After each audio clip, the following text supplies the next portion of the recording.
കോഴിക്കോട് മുക്കം പീഡന ശ്രമക്കേസിലെ പ്രതിയെ തെളിവെടുപ്പിനിടെ കൈകാര്യം ചെയ്ത നാട്ടുകാർ. പീഡനശ്രമം ചെറുക്കുന്നതിനിടെ പെൺകുട്ടി കെട്ടിടത്തിൽ നിന്ന് താഴേക്ക് ചാടിയ സംഭവത്തിൽ ലോഡ്ജ് ഉടമ ദേവദാസുമായിട്ടായിരുന്നു തെളിവെടുപ്പ്.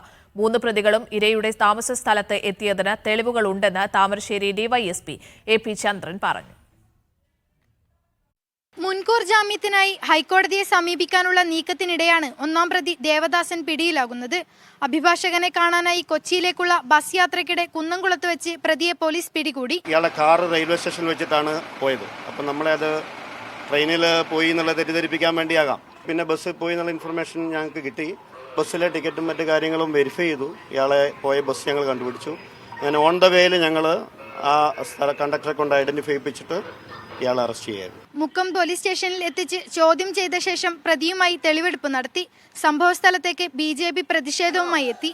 പോലീസും പ്രവർത്തകരുമായി ഉന്തും തള്ളുമുണ്ടായി. പ്രതിക്ക് CPM ബന്ധമുണ്ടെന്നാണ് BJPയുടെ ആരോപണം. കൃത്യമായി ഭരണത്തിലുള്ള പാർട്ടിയുടെ ഇടപെടലും അവരുടെ സംരക്ഷണയിലുമാണ് ഈ പ്രതി കഴിയുന്നത് എന്നുള്ള കാര്യത്തിൽ ഭാരതീയ ജനതാ പാർട്ടിക്ക് സംശയമില്ല. കൂട്ടുപ്രതികളായ സുരേഷിനെയും റിയാസിനെയുമാണ് ഇനി പിടികൂടാനുള്ളത്.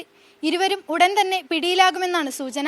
പീഡന ശ്രമം ചെറുക്കാനായി കെട്ടിടത്തിൽ നിന്നും ചാടിയ പെൺകുട്ടി കോഴിക്കോട് മെഡിക്കൽ കോളേജിൽ ഗുരുതരാവസ്ഥയിൽ തുടരുകയാണ്. ദൃശ്യ പുതിയടത്ത്, മീഡിയ 1, കോഴിക്കോട്.